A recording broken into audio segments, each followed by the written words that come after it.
So welcome to the channel, Mr. Wu in Europe. I'm the Mr. Wu.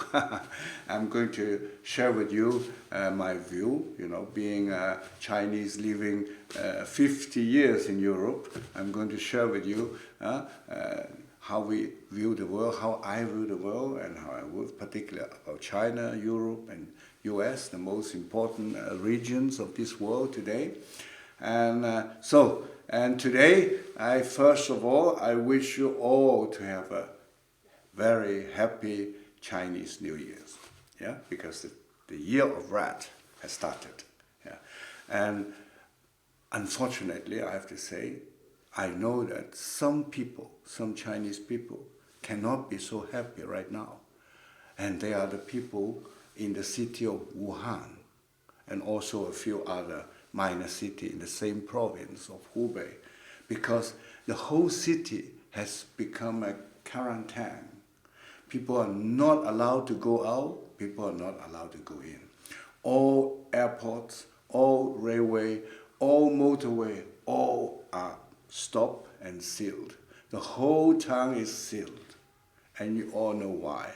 This has been a world news, right, in the last couple of weeks. And because of this coronavirus, or people call it actually Wuhan virus. Now, to get virus, this is nothing new. I mean, a human being has been struggling for all sorts of virus already in the Middle Age. We know that in Europe, in the dark Middle Age, millions of people, almost I think half of the population died in some epidemic, probably because of some virus also. So this is quite normal. But the thing is, what is not so normal is how the authority in China or in Wuhan, is the same, how they behave when challenged by such a virus situation. That is important. What happened is, already in December last year, 2019, beginning of December, I remember, there was some news seeped out from China that there is some sort of unexplainable disease, with the symptom of coughing and high fever. And first of all, some people, the skeptical, they suspected maybe SARS is coming again. SARS, you all maybe have heard about SARS, severe acute respiratory syndrome. It's a terrible disease that no healing for it, no medicine against it. So people were afraid of that. But when they check with the Chinese authority, they always get the answer, no big deal, no big deal. As late as I can remember, the 16th, I think, of January, the authoritative professor from Beijing University, specialized in respiratory disease, he was saying, no problem, don't worry, this virus doesn't transmit from person to person, only from animal to person. So don't worry. So don't go to that area in Wuhan and have animal food there and so on, or touch the animal, any contact, And what happened? And he said, don't worry, we can control it. We can prevent it. 3 days later, this dear professor, he himself, become infected by the same virus. I hope he's getting better now, I don't know. But this is the problem, because it's not a problem with the professor. We have to understand the Chinese system is really, the whole country is organized like an army. If the commander-in-chief say that you should say no virus, then you say no virus. If the chief commander say the virus is not dangerous, then you say the virus is not dangerous. That's the Chinese system. And this is the problem, because like in 2003.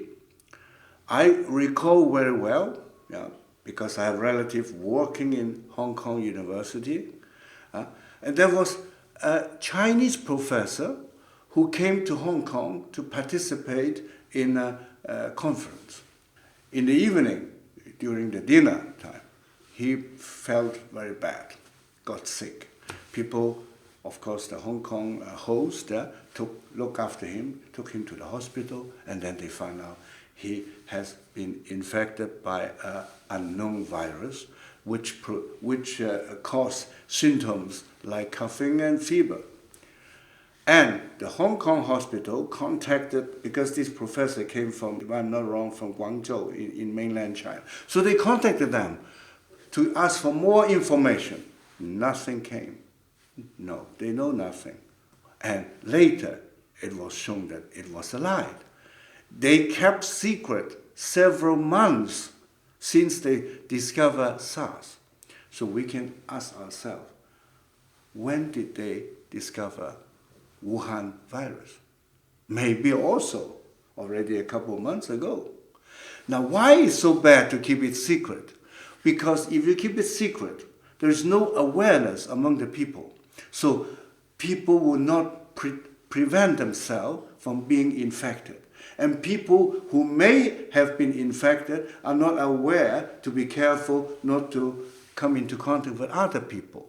And they should avoid traveling. All these were not done because there was no transparency. In Germany or in UK or in France, in Europe, if this happened, I can guarantee you, as soon as the authority found out it's true, someone is infected by an unknown virus, even we don't know this virus, but we know the symptom, that will be already immediately reported in the press. Everybody start the alert, the awareness immediately. That is important, that you can very efficiently limit the spreading of the epidemic. So that's why I say the virus itself is not the problem. You know, 17 years ago, the SARS cost, I think officially, 800 people dead. 800 people dead, yeah? And I don't remember, it may be something like 30,000 infected, yeah, all around the world. Because many Chinese at that time, they were infected by SARS, yeah, and they think it's just coughing or just a fever or what, is no big deal. They still fly all the way to US, to Europe, and you know, another Asian country, and infect a lot of people. In Germany, I know that, fortunately, in Germany, there's no such case discovered yet. But the government and the authority are already alerted. I know that the authority and the medical institute, they are already well prepared. Actually, in a research institute of Germany, they even have developed a new method which can very quickly to make diagnostic of such a disease, the Wuhan viral infection, very fast, faster than, you don't need to go to hospital.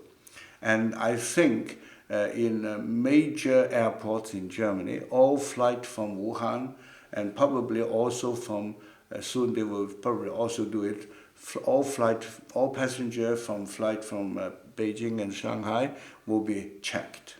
You know, if they have fever and so on. If they found out, immediately isolate them. Important here is what I want to say is, although the Chinese Communist Party keep telling us the superiority of the socialistic system of Chinese characteristics in China, but we have to understand what they mean. They mean, for example, when the state centrally, through this one-party dictatorship, can dictate everything. So if they want to build whatever, for example, a high-speed railway network, they just go for it. They don't need to have any discussion in the parliament and to collect opinion from the people and all this, not necessary. So they think it's superior because it's fast, very fast. unfortunately, this system have another side, the shadow side. Like in the case of epidemic spreading, if, as I said in the beginning, if the commander-in-chief say, keep your mouth shut, you are not supposed to tell anyone, everybody will follow. And that causes unnecessarily many people death. So this is the other side of the so-called superior system of one-party dictatorship. Thank you.